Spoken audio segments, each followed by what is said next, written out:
First of all, I went and saw the Odyssey last night. And this is part of the reason why I'm inspired to make this video, is because it was a film that I did not expect exactly, but I didn't not expect it to be great, because it's Christopher Nolan. He has like a reputation for these highly extravagant, amazing movies, right? And he didn't disappoint. And I was very pleased to see that the lack of politics was very prevalent, even though in the marketing it seemed like that was the case, right? It was almost as if, the whole movie itself from beginning to end was just nothing like you'd expect, and yet it was so much so what we needed in society. Like the return of the king, right? It's the return of the father, return of the son. It's a redemption story, but it's also a grieving story.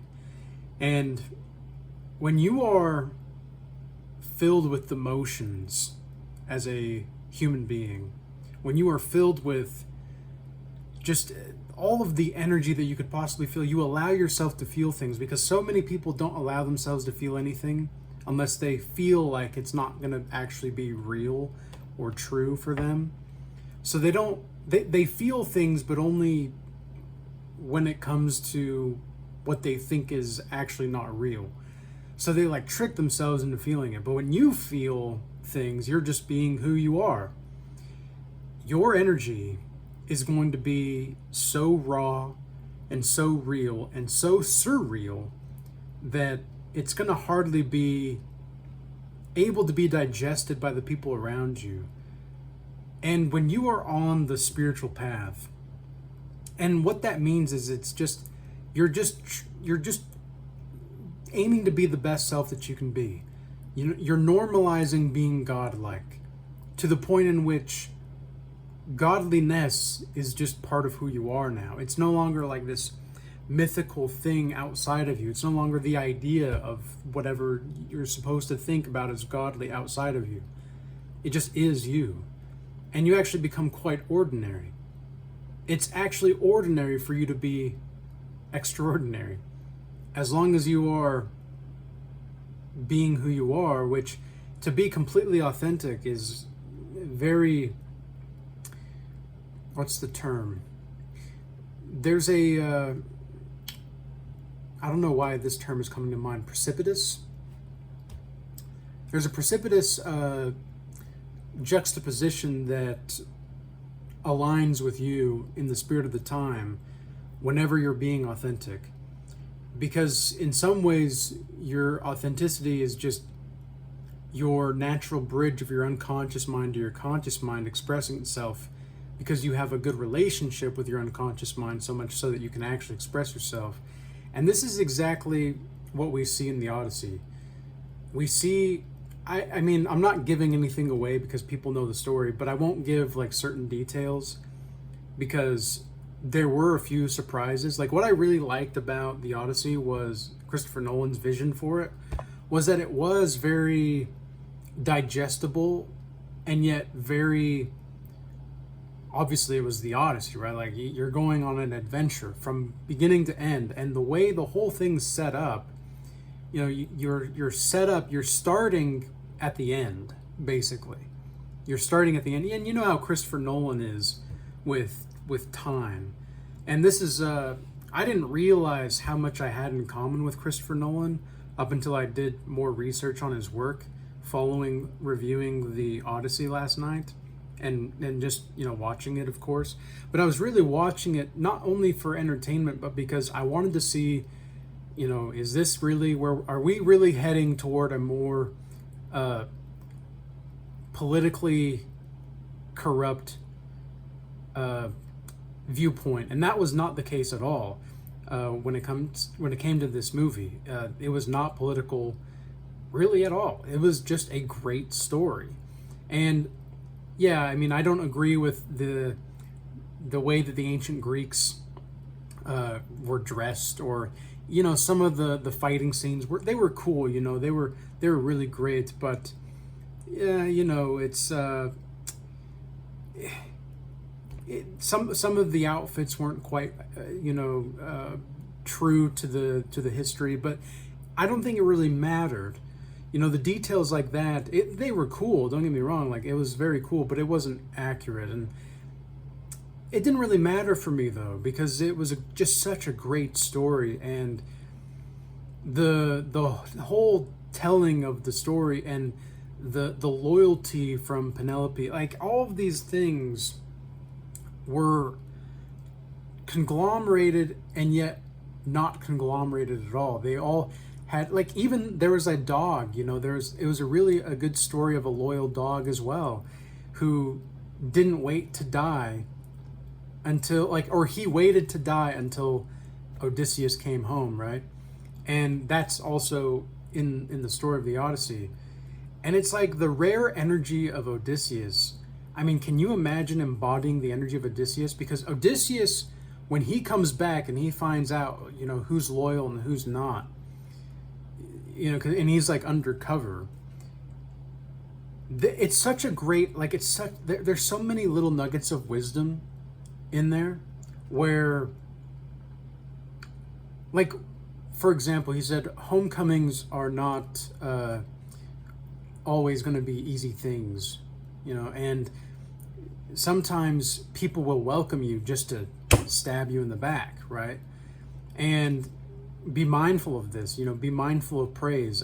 This is something in the Bible as well, you know, because again, when your energy is surreal to other people, they want that. They either want to destroy it or they want to take it for themselves. And they sometimes think that by destroying you, that's going to happen.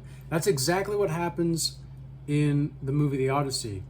I mean, I had to like digest the story afterward because it got more emotional towards the end. It was just like, and it wasn't super like action packed. It was just a great story. Like, it was just a fantastic story. And yes, there was a lot of action, don't get me wrong, but like, I could see how anybody could watch that movie and see how it applies to their life. And that's how people, when you are truly free, when you have that surreal energy emanating from you, people do the same thing to you.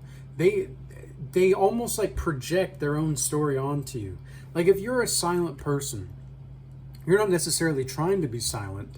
You're just more of a silent person.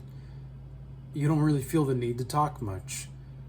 And it's not because, like, there's a lot of people who, on the spiritual path, they're, oh, I don't want to talk about, you know, I only want to talk, I don't want to talk about anything superficial.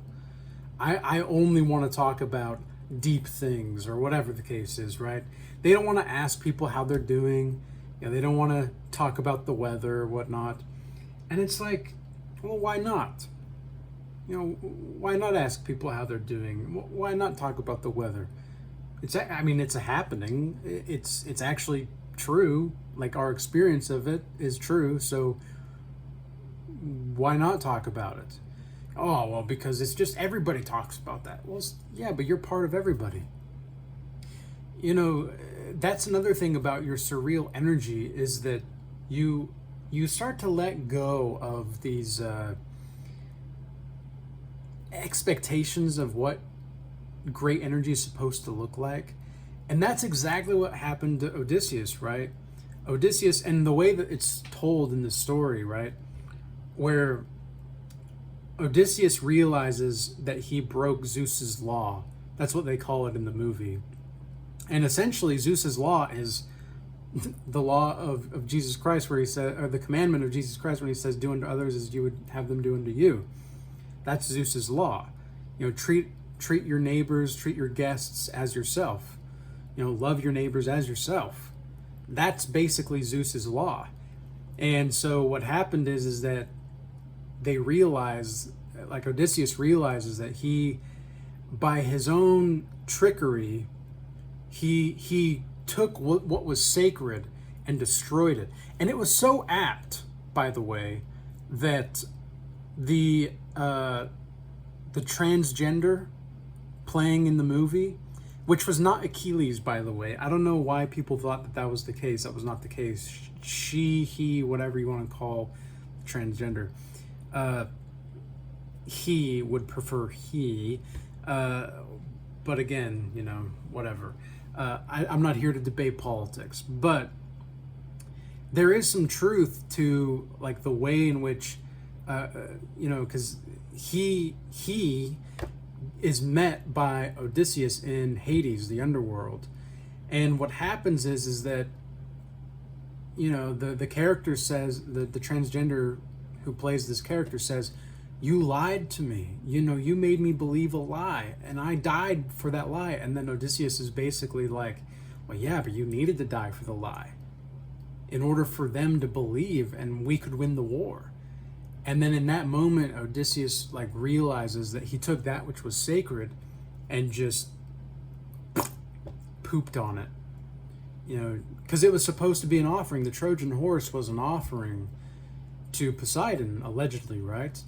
And again, I'm not spoiling the story here. Everybody can, the story's been around for literally thousands of years.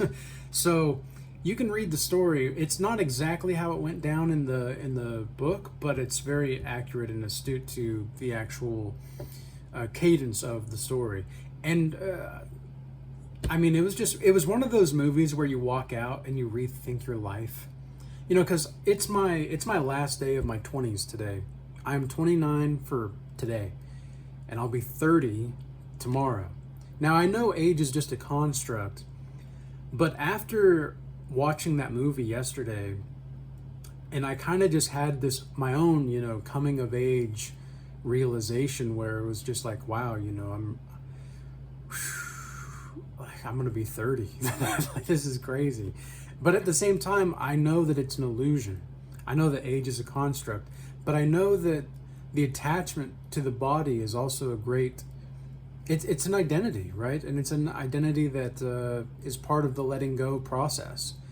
And the more you're able to let go, the more surreal your energy is.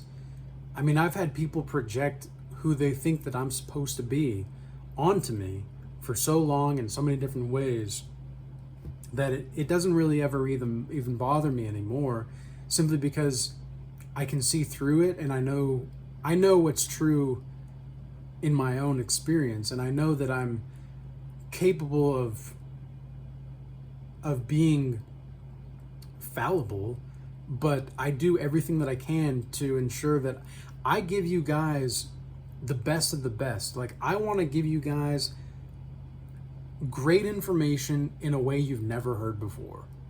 I want to give so much value daily in everything that I can to help you, and I'm just being the help. I'm not even the giver, right? There's just the giving of this, where I just want to be the conduit and the vessel for the godlike mastery education and this beautiful process to help people come of age themselves. Because it's interesting, you know, a lot of young men who have watched my work, and you know, they've talked to me about how me talking about semen retention and having a full sack has, you know, allowed them to see the truth of this power and this energy that you have and this vitality that you can receive. And what I found is that the young men are just looking for someone to be an example. I mean, that's just really what it comes down to, because nobody's setting a good example for men anymore. Hardly anybody. I'm not going to say nobody, because there's a few. And there's a great few select few content creators on YouTube and X and all that are also, I would say, they are leading from the front. And this is something that Odysseus did, and I think this is one of the reasons why the story is so timeless, even though it's going to be told in different renditions, right? Is like, how can you come of age and be an example simultaneously? And that's what I'm doing right now. At least that's my aim, because a lot of people who have watched my stuff, they've never felt like they've had a home before. You know, like, and where is home if you don't know where home is?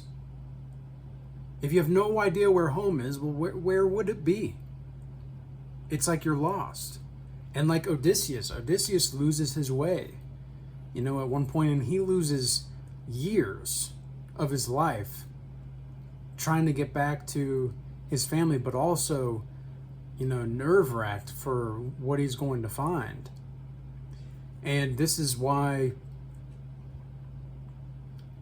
there's that homecoming quality in a lot of what I do. I mean, I've had people in the Regal Academy, they said that it's like a second home for them. And that is, for me, that's exactly what I want. That's what I want.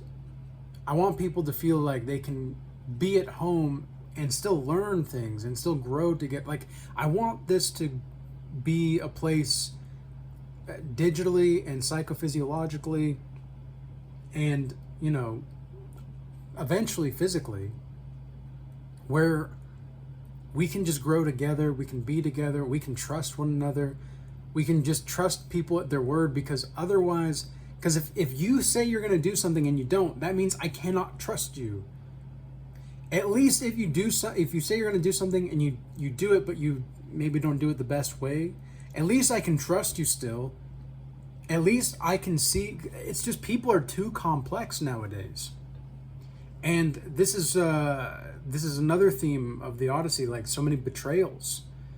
You know, in Odysseus, when he comes back, I mean, this dude opens up a can of whoop ass. Okay, he opens up a can. And it's so inspiring, like, you're just like, you're there, you're like, man, I've just, you kind of feel, you know, ready to go fight for your home. And there's a surrealness to that. There's a surrealness quality to it. And I suppose, you know, in the spirit of this time, in my own coming of age to some degree, because I already feel like I've come of age, but it's also funny and interesting. I didn't expect to feel this young and youthful at 30. You know, when people tell you, oh, 30, like when I was 18, I thought 30 was just like over the hill, you know, you know, you're kind of old at that point. But it's so interesting how I feel so much more vitality and youth inside myself now than I did at 18. When I was 18, I felt like I was 90. Like internally, I felt like I was 90 internally.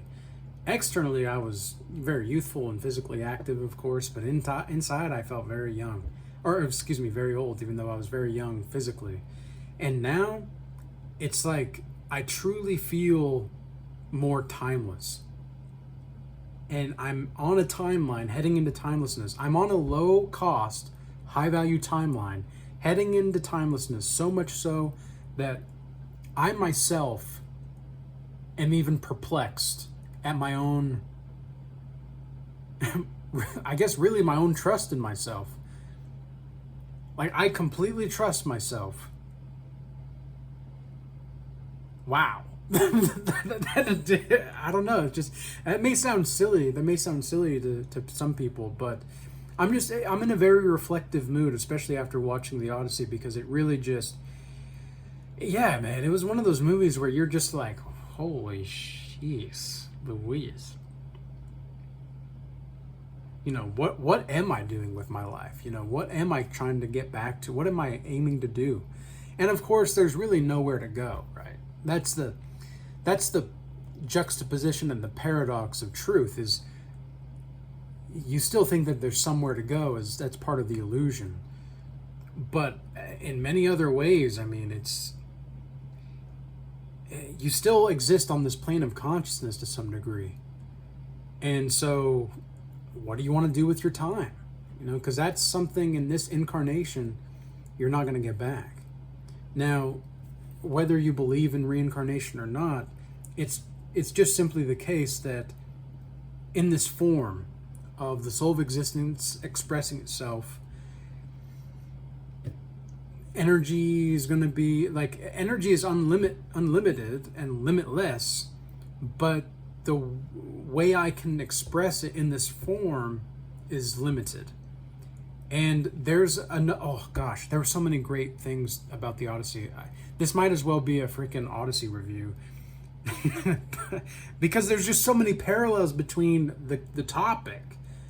It's just so cool, and it's so I'm so passionate about this because I was able to see a story that I really connected with in my own spiritual journey, you know, really done very well, and it was in good hands, right? Like, it was in people that actually cared about wanting to give something valuable. And that's how I want to be. Like, it's inspiring for me because it reminds me that it's not just us. Like, it's not just me that is trying to give value to people and really inspire them to take a hold of their own lives.